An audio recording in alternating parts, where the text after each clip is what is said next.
Welcome to day two of the El Paso Black Expo virtually. I am a special host Curtis Smith, coming to you today. And today we're going to talk to a very special guest today. Her name is Miss Terri Reed, and she is the director of the Minority Business Development Network. So let's welcome Miss Terri Reed. Good afternoon. Thank you so much for inviting me. Thank you, and welcome to the Black Expo, the El Paso Black Expo, virtually, because you know COVID is still alive, and the Yes, what's it called? The Delta variant is coming our way, so we got to be careful. So it would have been better in person, but we got to be safe. So we're glad that you took the time out of your busy schedule to be on the El Paso Black Expo today. Um, thank you. so before we get started with the questions, could you tell us a little bit about yourself? So sure, I've been the director of the MBDA Business Center here at the El Paso Hispanic Chamber for the last 13 years.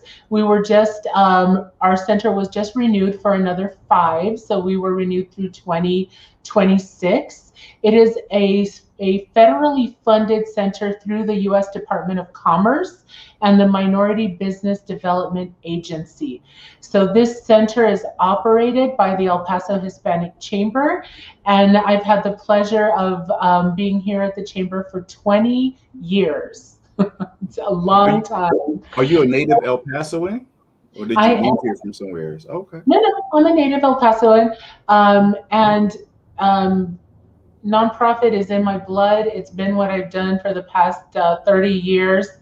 The Chamber has been a great place to be because all that we do is about small, minority, veteran, and women-owned businesses. And I'll tell you more about that as we go on with this presentation. But I think Okay. it's very important to know that you have a resource out there.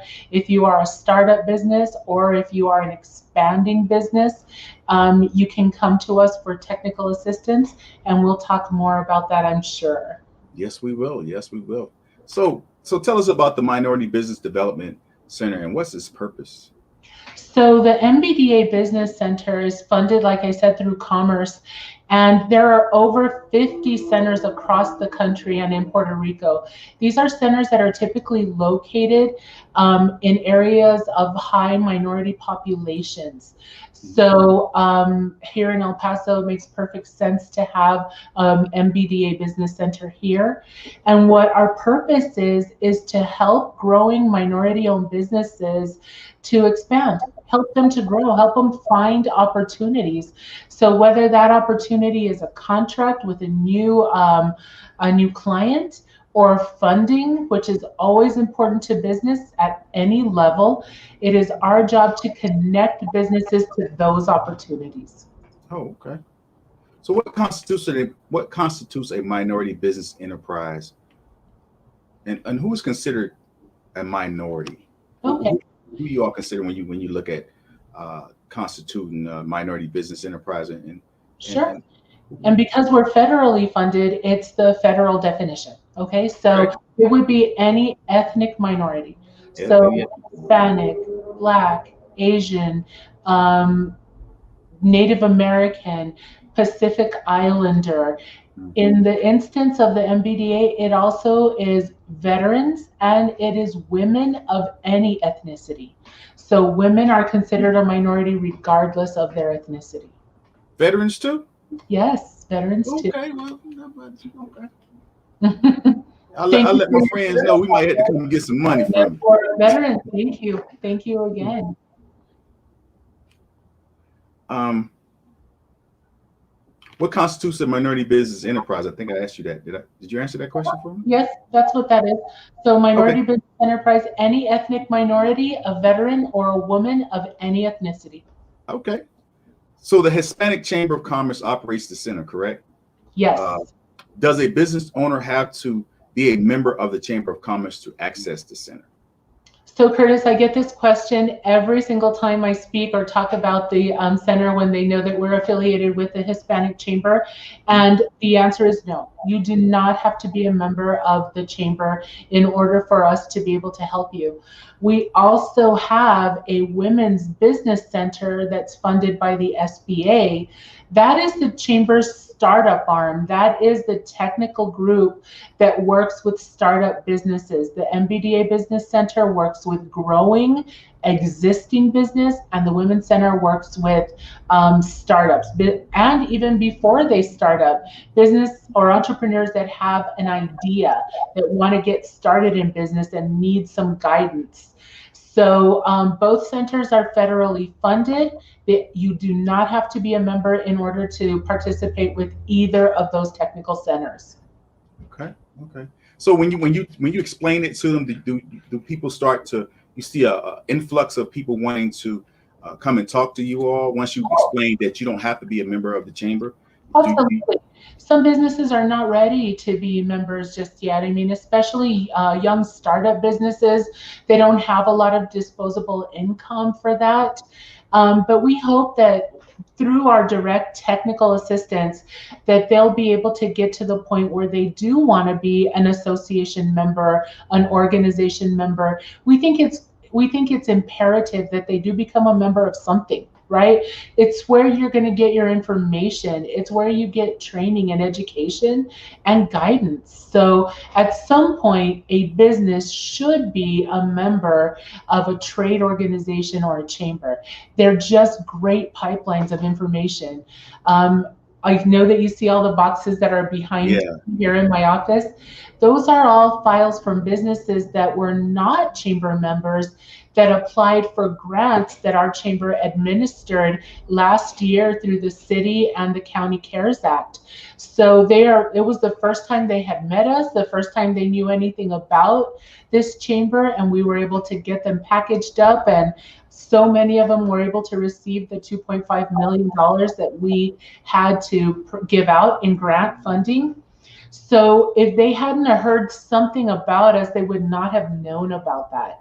And I think, it's very important that you connect with trade organizations or chambers that can help you to get where you're going in the business world.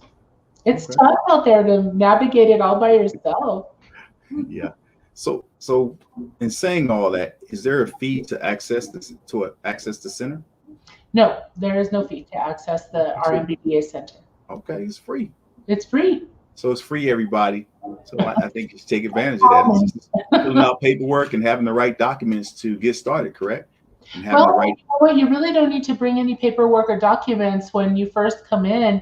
We're going to have an assessment. We're going to visit about your business and find out what your needs are, and then how we can help you. So if it is a small business certification, or a business plan or a loan application, then we'll get into the nitty-gritty of filling out applications and submitting paperwork. But at first, it's just a meet and greet. Come in, talk to me, talk to one of our business counselors, and let's hear what your needs are and how we can help you. Outstanding. How can you help my business grow? If they ask you that question, how can you help my business to grow? Sure. Well, the first thing I'm going to ask is, how long have you been in business? What kind of business is it? And what are you doing right now to promote your business? Who are your primary customers and clients? Because all of that comes into play when we assess the company and find out how we can help you. A lot of times they have a very specific need. If somebody says, you know what, I'm a contractor and I want to work with Fort Bliss. I want to get in on some of the military action, right, that's out there. Help me to be a contractor at Fort Bliss. Then I know what my work plan is going to be with them. We're going to move forward to make sure that they have everything that they need, and then how to market their business to be a government contractor. There are a lot of steps to it, right? Yep. But I think the initial conversation has to be, what is it that you need? And then let me help you to get there. Because we can do really just about anything. We can help put them together with The buyers, we can introduce them to buyers, show them how they should be marketing their product. If it's a loan that they need, we can take a look at their business plan, how much money they need, and connect them to the right source of financing. And going back to small business certifications, they're not for every business, but for the ones that do need it and can help their business, we're going to show you exactly how to get it and then exactly how to use it. Oh, well, that's great. That's great information. That's great information to know. How old does the business have to be in order to become a client of the MBDA?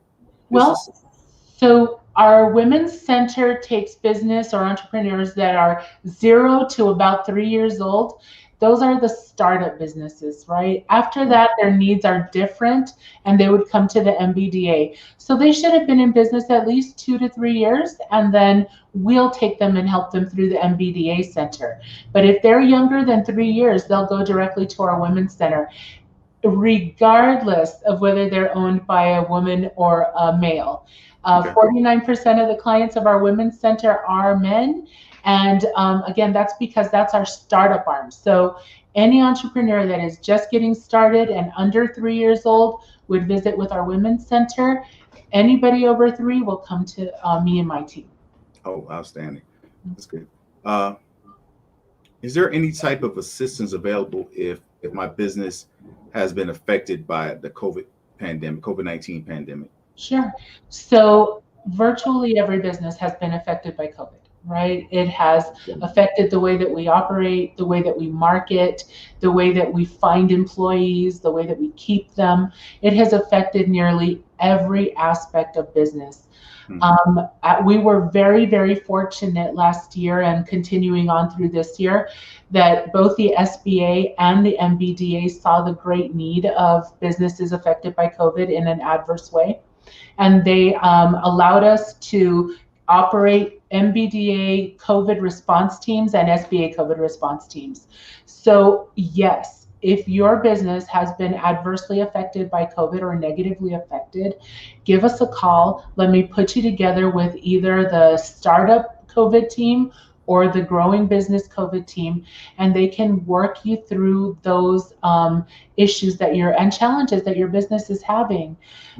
We learned last year, like I tell you, we did some administering of grant dollars, and we found that a lot of our businesses are very fragile and we're not ready for any kind of disaster.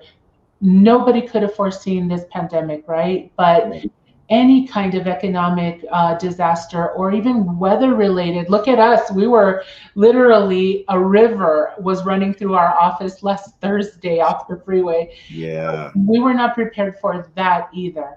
But we can help them to find financing. If they did get financing already through the SBA's EIDL or the PPP loan, those forgivable loan caveats are about to come due. They're about to come up. So let us help make sure that you've met the requirements to get the forgivability on those loans.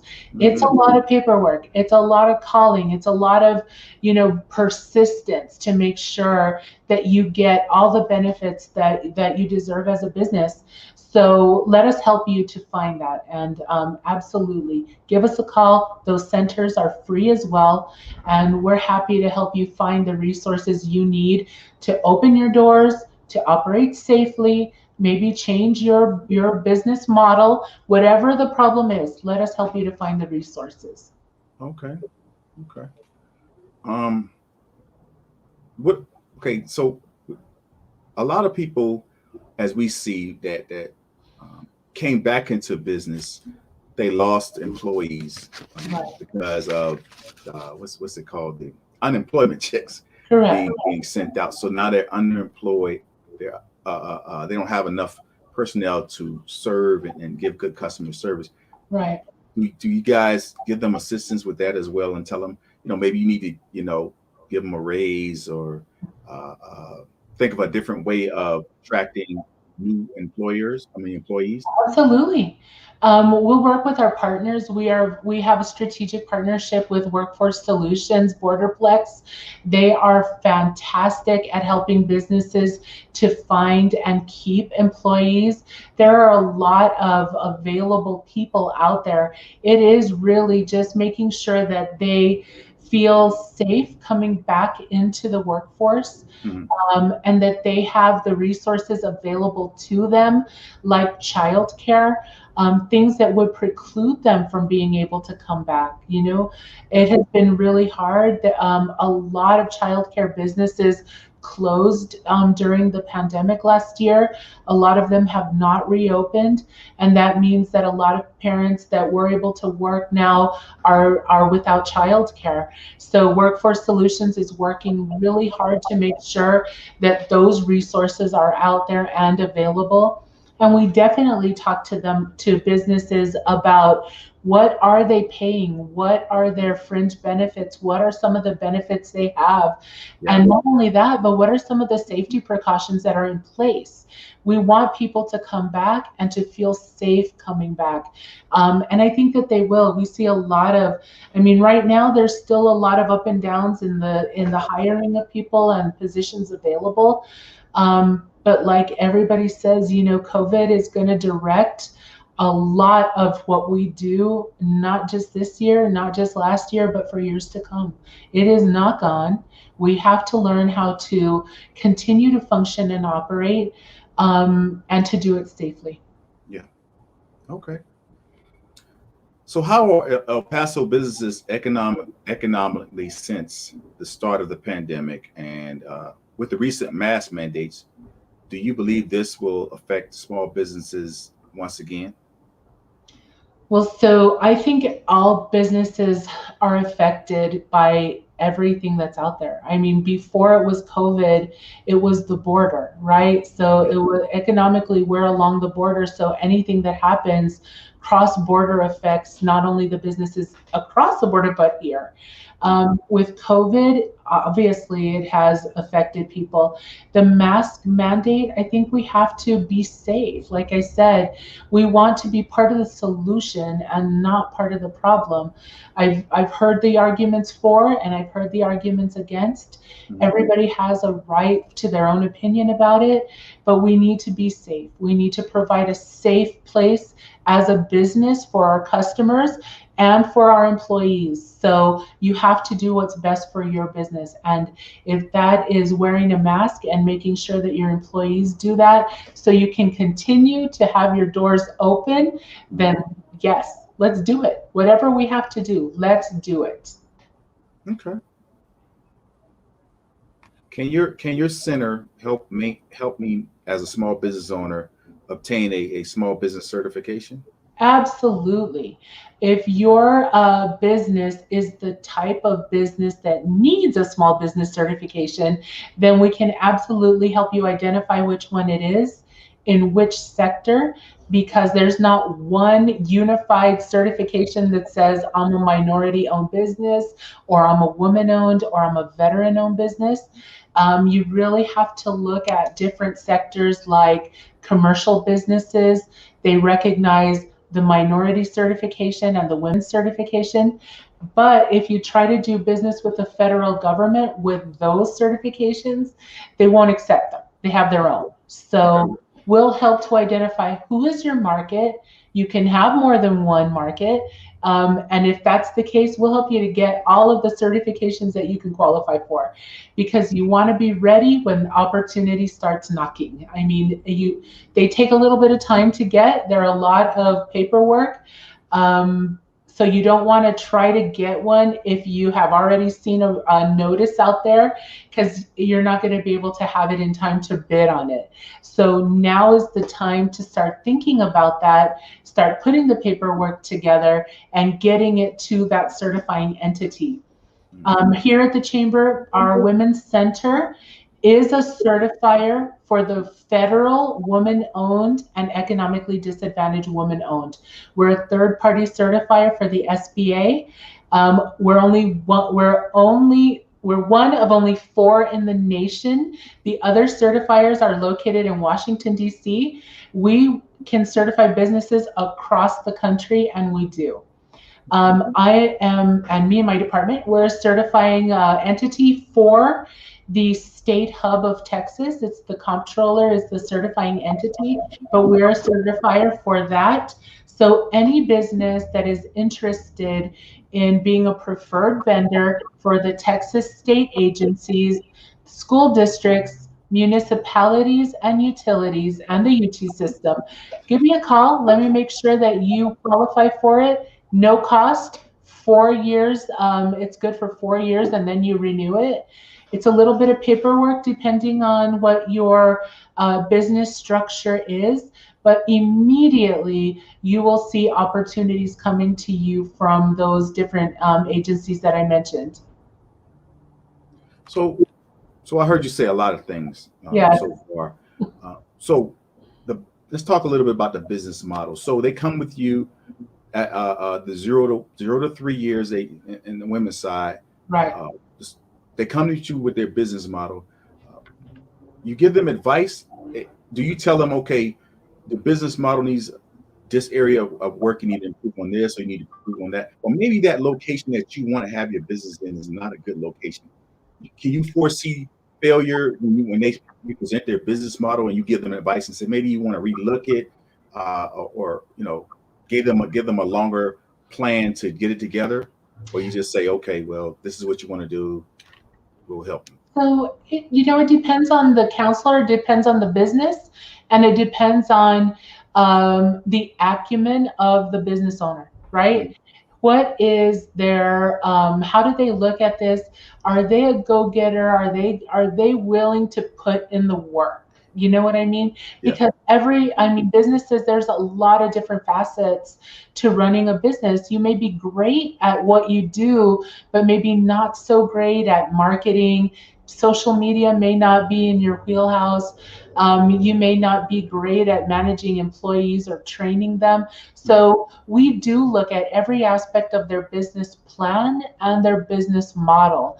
We have very highly trained business development specialists or consultants within our departments and our teams that look at the business, hear what the issues are. We know what the trends are. They're always learning and finding out what's going on out there in the world. And we can give them some good, solid advice. We don't give any kind of legal advice. We don't tell them how they should structure their business. We'll refer them to experts that will do that. And we don't lend money because we are not a lending entity yet. One of these days, maybe we will be. But right now, we're just going to package you up and make sure you are as potentially successful as you can be in getting that financing. So again, it just depends on the business. But yes, we'll review everything that they have, financials, marketing, how do they go about do they have any certifications? Who are their current customers and clients, and lead them in a direction for potential success. Okay, outstanding. That's good. That's good because like we see some businesses open up around in the El Paso area, and they're not around long. So when you say they come to you for advice or to help them to put the package together, I'm thinking maybe you have those that, like you say, they say this is going to work. I can make this happen, but then you'll tell them, hey, if that's what you want to do, that's fine, but I don't foresee it working in that particular area. Yeah, absolutely. For what you want to do. Absolutely. That's why I asked that question. Our Women's Center Director has been here for 15 years. I've been here for 20, in chambers for almost 30. So we've seen the trends. We've seen the areas of growth. We know what our economic drivers are here. And again, I personally feel like anybody that has a great business idea and has the wherewithal to make it happen can make a successful business. You just have to know that there are resources that are available to you. You don't have to do it by yourself. I say get a team into that lifeboat with you. Make sure your chamber and your technical advisors are in that lifeboat with you. Mhm. Your CPA or accountant, an attorney, or some kind of legal representation, they all need to be in that lifeboat with you, helping you through this journey, because it's ever changing. There's always so much that's going on, and you have to be able to respond. Okay. So do I have to make an appointment to see a business consultant when I decide that I want to come to the MBDC? And yeah, the MBDA Business Center is Mm. who we are. But yes, you can call, and I think that the phone number was on there, and we'll add it to the chat and make sure that you have it. There it is, 351-6232.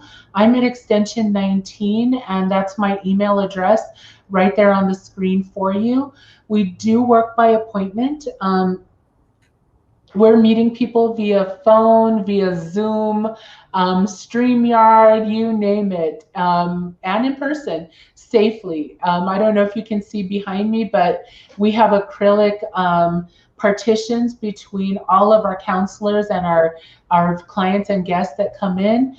We have mobile partitions that can divide us if we're having a meeting with more than just a couple of people. You'll be asked to wear a mask when you come in, have your temperature taken at the front, and we have hand sanitizer everywhere. So you can meet safely with us however you would like to, but do call and make an appointment. Okay. So I think you answered this question before as you were speaking about lending money. Mhm. How does that work with the small businesses? You look at their assets and you tell them where to get the money to establish the business if they don't have enough money or they don't have enough collateral, or I think you mentioned something else about having enough startup money Right. to start the business. Do you all give them that information, because you said you don't lend money? We don't lend money, but we are a packager for all of our traditional lenders, our non-traditional lenders. And again, we make it our business to know what the options are out there, Mm. because people, they've got a lot going on.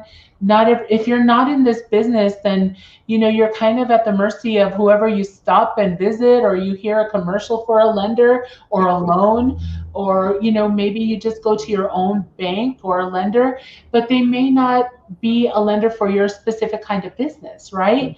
Right, So right. what we'll look at when you come in to visit with us as part of an assessment is, are you looking for funding or financing right now? How does your credit look? Who are the owners of the business?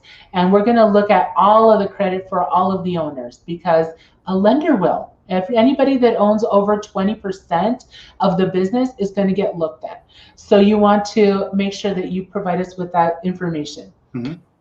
What kind of business is it? Is it a franchise? Those are a little bit easier to get financing for, just because they have a proven successful business model, right? And potentially some financing through whoever they're getting their franchise from. We'll connect you with the best source of funding for your business and for your needs. Needs are different. Some people are looking for working capital. That's basically anything. They just need the money to help them get it started, get it off the ground, or help it to grow. If they're looking for inventory or equipment, or maybe to purchase a building or build a building, all of that would come into play in deciding who we're going to send you to. Oh, Ordinarily, the SBA comes in to help businesses be able to get those loans. They're a guarantor for business. So again, there's a lot of options, and it depends on what it is you're looking for, but we'll make sure to connect you to the best possible option for your business. okay, okay. That's great to hear, because I don't want people to misinterpret that you're there to give them money and they just give you this the layout and say, well, where can I get the money, or how can Right. I start? Instead of having that business plan, and you advising them and tell them, hey, this is what you need to do. Hmm. This is the paperwork you need to fill out. We can get you in the right direction of who, based on what you want to do. Based on that, here's where I can send you. I have a question. One of the viewers have a question. Okay. Does the organization help those who are starting creative types of businesses like studios, lessons for music or art? Absolutely. So we help every kind of business that is looking at getting started from any industry, whether it's arts, whether it is beauty salons, nail salons, contractors, any kind of business, IT, you name it. Everybody has a different need. But again, our business consultants are extremely resourceful. And through our contacts with not only the other Hispanic chambers around the country, but with the SBA and all of our women's centers across the country and the MBDA, believe me, you have a wealth of resource and information that is readily available to you. Okay. So if it's out there to be had, we can find it for you. Well, that's it. That's it. Mm-hmm. So how can viewers find out more about the center? So you can take a look at the El Paso Hispanic Chamber website. You can type in MBDA Business Center El Paso. You can look at the mbda.gov or the sba.gov websites. We're on all of them. We're a resource partner for any of those agencies. So they would refer you to us as a resource partner and a technical assistance provider. Give us a call. You can send me an email and we'll get together with you. So very easy to get together and to set up an appointment to review and assess your business and find out what you need and how we can help you. Okay. So once again, Ms. Terri Reed, we thank you for being a part of the El Paso Black Expo this week. Is there anything you want to share with the viewers before we end today? Well, I would just say, give us a chance. Come and talk to us. Don't let the fact that we are a Chamber of Commerce stop you from coming because you feel like you're going to be strong-armed to be a member of the Chamber. You're not. We're a technical assistance provider. We're funded through the government, and we're here to help you. It's not going to cost you anything to come and visit with us. Take a look at what's available out there and really, really take advantage of the resources. You're not in it alone. There are people that are here to help you. We've been here from the very beginning. We never closed our doors, even at the height of COVID. We were always here to answer the phone personally, to respond to your emails and your calls. We're in it with you. We're a business right alongside all of you and right here in El Paso and the region. So if there is anything that we can do, come visit with us and let us find those resources to help you not just open, but to continue to operate a successful and safe business. Oh, thank you so much for all the information that you gave us. Ms. Terri Reed, ladies and gentlemen, thanks again for tuning into the Black Expo, El Paso Black Expo today, as we talk about starting up a business and growing your businesses out here. So once again, we thank her for coming in. If you'd like to see yesterday's show on the Dukes Comics, go to elpasoblackexpo.com. If you would like to see today's show, if you missed it or you want to rewatch today's show, also go to elpasoblackexpo.com to check out today's show and get the information that you may have missed or you want to share with a family member or a friend here in El Paso about establishing a small business. So with that being said, guess who's back? By popular demand, yours truly, host Curtis Smith. August 30th, Black on the Border returns unapologetically. So I will see you there. Tune in 12 noon on August 30th as I have new guests, new topics as we continue to grow. Check everything out that I mentioned. Go to Facebook, Twitter, Spotify, or YouTube. Check out our shows. Today's show, the Black Expo, Black on the Border, Suite 915, and subscribe on YouTube. Thank you. Have a good evening.